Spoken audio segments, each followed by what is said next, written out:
Biru laut seperti kolam, ikan paus pandai menyelam. Dari lubuk hati yang paling dalam, saya buka video presentasi dengan salam. Assalamualaikum warahmatullahi wabarakatuh. Halo teman-teman semuanya, perkenalkan nama saya Delia Puspita dan ada juga teman saya yang bernama Dini Kamila Damanik dan Debbie Rahmawati Ramadhani. Kami dari kelompok 1 akan menjelaskan materi tentang dasar-dasar studi manajemen pendidikan. Selamat menyaksikan semuanya. Halo teman-teman sekalian, pada kesempatan kali ini kelompok 1 akan membahas tentang dasar-dasar studi manajemen pendidikan. Ada 7 pokok bahasan yang akan kita pelajari sama-sama. Nah, kita akan masuk ke pembahasan yang pertama terlebih dahulu, yaitu tentang pengertian dan pentingnya manajemen pendidikan. Yuk simak sama-sama. Manajemen dalam bahasa Inggris disebut dengan to manage, yang artinya mengatur atau mengelola. Pembahasan manajemen berkaitan dengan proses perencanaan, pengorganisasian, kepemimpinan, dan pengendalian yang di dalamnya terdapat upaya dari anggota organisasi untuk mencapai tujuan yang telah ditetapkan bersama. Secara keseluruhan, pengelolaan merupakan fungsi-fungsi dari manajemen. Jika dikaitkan dengan dunia pendidikan, maka tujuan akhirnya adalah pendidikan tersebut. Manajemen akan membentuk pendidikan menjadi lebih terarah sehingga hasilnya akan menjadi lebih baik.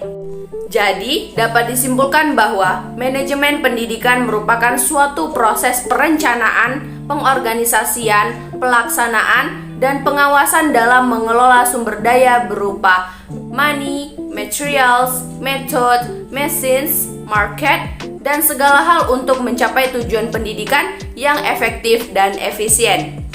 Adapun pendapat para ahli tentang manajemen, Malayu SP Hasibuan mengatakan bahwa manajemen adalah ilmu dan seni mengatur proses pemanfaatan tenaga dan profesionalitas orang lain. Sedangkan Mary Parker Follett mengatakan bahwa manajemen adalah suatu seni, karena untuk melakukan suatu pekerjaan melalui orang lain dibutuhkan keterampilan khusus, terutama keterampilan mengarahkan, mempengaruhi, dan membina para pekerja agar melaksanakan keinginan pemimpin demi tercapainya tujuan yang telah ditetapkan sebelumnya. Materi selanjutnya yaitu pentingnya studi manajemen pendidikan. Nah, setelah mengetahui pengertian manajemen tersebut, pembahasan berikutnya adalah mengenai pendidikan dalam konteks manajemen pendidikan. Sebagai lembaga yang bergerak dalam proses pembinaan, proses transformasi, ilmu pengetahuan, dan para pendidik kepada anak didik, atau disebut sebagai proses belajar mengajar. Sebelum lebih jauh membahas manajemen pendidikan, terlebih dahulu perlu dinyatakan bahwa pendidikan yang dimaksud adalah lembaga atau organisasi yang bergerak dalam dunia pendidikan. Organisasi adalah wadah yang di dalamnya terdapat semua unsur-unsur manajemen. Setiap organisasi memiliki unsur-unsur sistematik manajerial serta sistem pengelolaan lembaga. Di dalam organisasi terdapat individu-individu yang menjadi anggota organisasi. Sebagaimana dalam lembaga pendidikan terdapat para pendidik dengan berbagai jabatan struktural dan fungsional. Setiap organisasi dengan seluruh personalianya di dalamnya mau tidak mau selalu ada pemimpinnya yang sering disebut dengan manajer, direktur, ketua, kepala, dan presiden. Jadi, manajemen pendidikan mencangkup semua kemampuan mengendalikan kegiatan operasional dijadikan sebagai pendidikan untuk terwujudnya efisiensi dan efektivitas yang maksimal. Nah, selanjutnya kita belajar mengenai ruang lingkup manajemen pendidikan. Nah, dari pengertian-pengertian dan pentingnya studi manajemen pendidikan yang telah dikemukakan tadi, dapat diklasifikasikan menjadi ruang lingkup manajemen pendidikan yang di dalamnya ada unsur-unsur yang pasti ada dalam manajemen pendidikan. Nah, sebagai ilmu, manajemen pendidikan memiliki teori dan kerangka pikir yang sudah teruji, terutama berhubungan dengan teori-teori kepemimpinan, teori sumber daya manusia, dan teori perilaku organisasi pendidikan.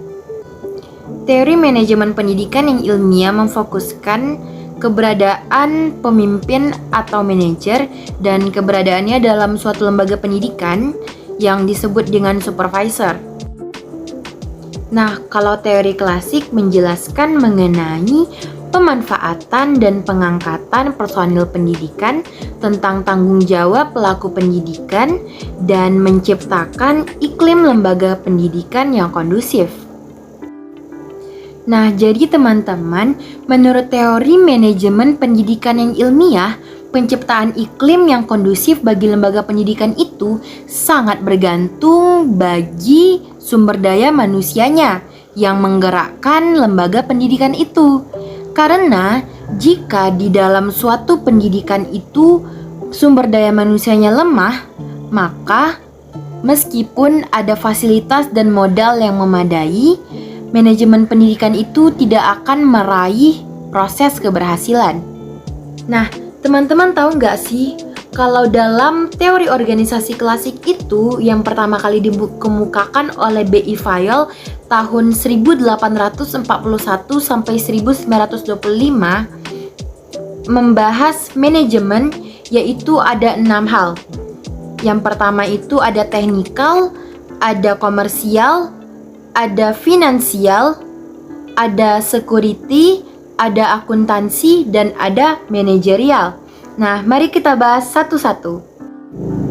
Nah, kita bahas yang pertama yaitu teknikal, yang artinya memproduksi dan mengorganisir. Dalam kaitannya dengan lembaga pendidikan, yaitu menghasilkan lulusan lembaga pendidikan yang siap kerja. Yang kedua yaitu komersial, yang artinya kegiatan membeli bahan dan menjual produk. Nah, dalam kaitannya dengan pendidikan, yaitu lembaga pendidikan membuat penjaringan anak didik dan mengelolanya dengan pendidikan sehingga hasilnya akan bermanfaat untuk anak didik tersebut dan masyarakat. Nah, yang ketiga yaitu finansial, yang artinya pembelanjaan. Nah, jadi di dalam lembaga pendidikan itu membutuhkan sarana prasarana yang cukup dan baik dan sesuai untuk proses pendidikan.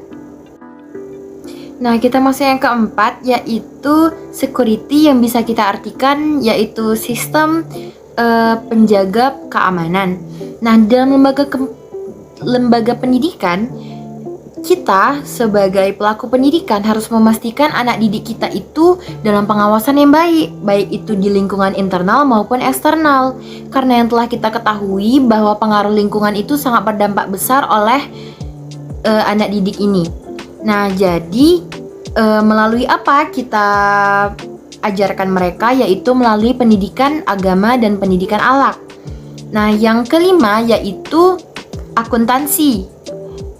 Ini adalah kegiatan menghitung pendanaan secara baik, akurat, dan efisien agar tidak terjadi pungutan-pungutan yang tidak baik, dan juga agar tidak terjadi kegiatan yang tidak penting untuk dijalankan di dalam lembaga kependidikan ini.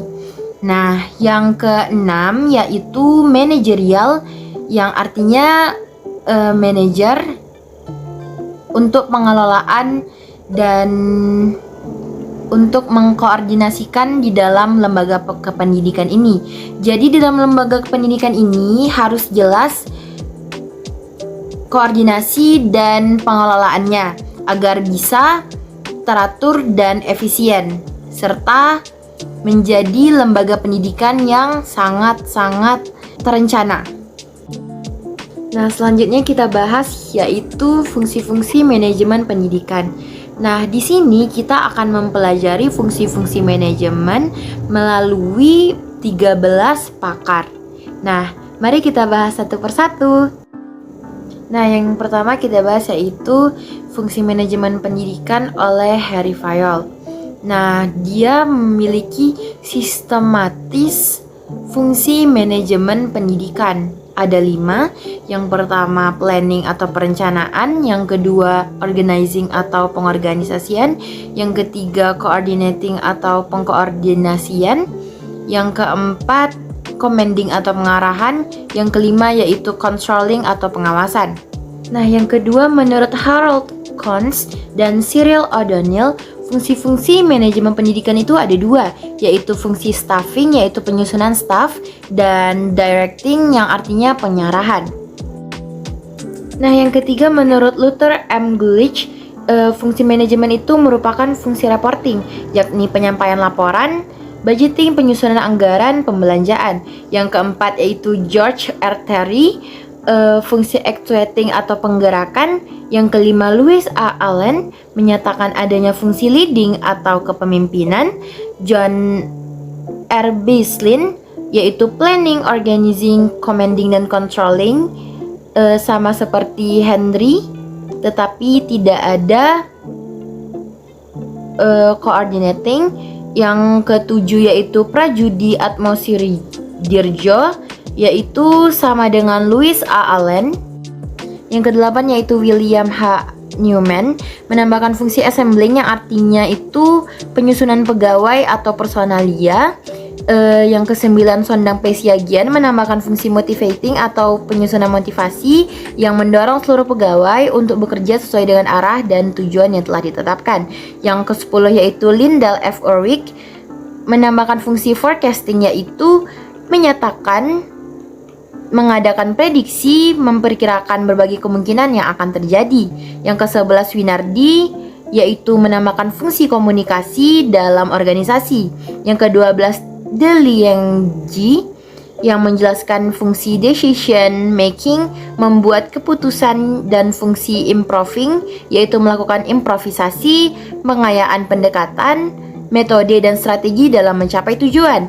Yang ke-13 yaitu John D. Millett menambahkan fungsi facilitating yaitu pemberian fasilitas yaitu sarana dan prasarana.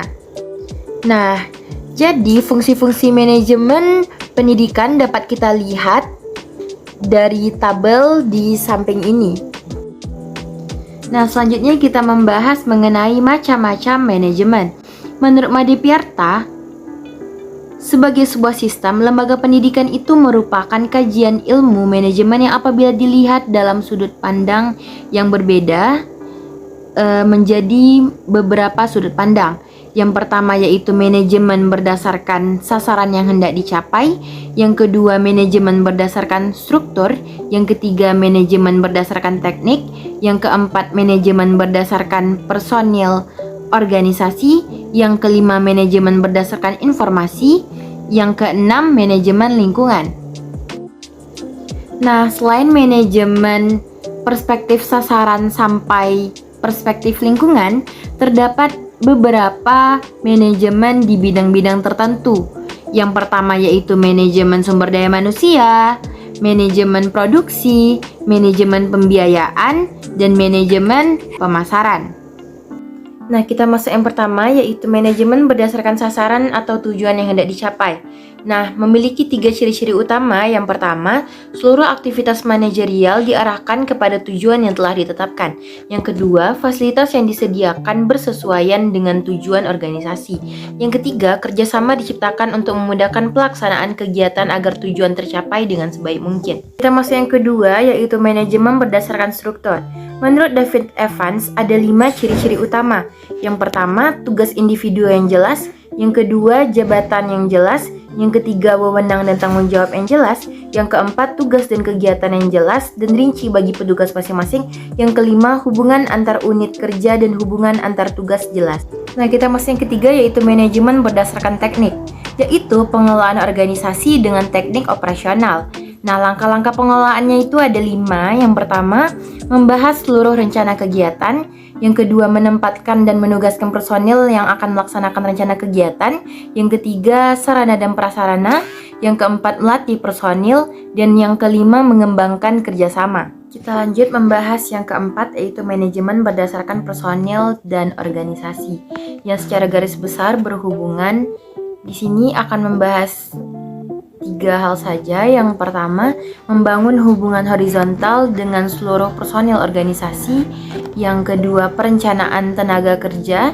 Yang ketiga, membangun komunikasi dan memotivasi kerja seluruh personil organisasi. Nah, kita bahas yang kelima, yaitu manajemen berdasarkan informasi. Menurut William Ashford, informasi merupakan agen yang menopang kehidupan organisasi. Jadi, organisasi itu perlu mengembangkan manajemen berdasarkan informasi yang gunanya untuk mengembangkan usaha-usahanya.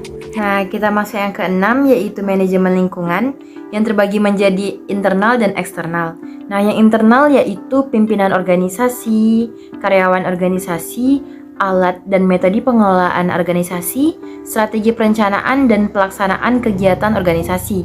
Nah, yang eksternal itu ada lingkungan karyawan, ada lingkungan kerjasama antar organisasi, lingkungan lintas pimpinan organisasi. Nah, manajemen berdasarkan bidang-bidang tertentu, tadi ada 3, kita bahas yang pertama yaitu manajemen sumber daya manusia, yang maksudnya itu adalah peningkatan personil dalam organisasi, yang contohnya adalah pelatihan, pengelolaan, peningkatan kesejahteraan karyawan, penghargaan terhadap prestasi dan karir.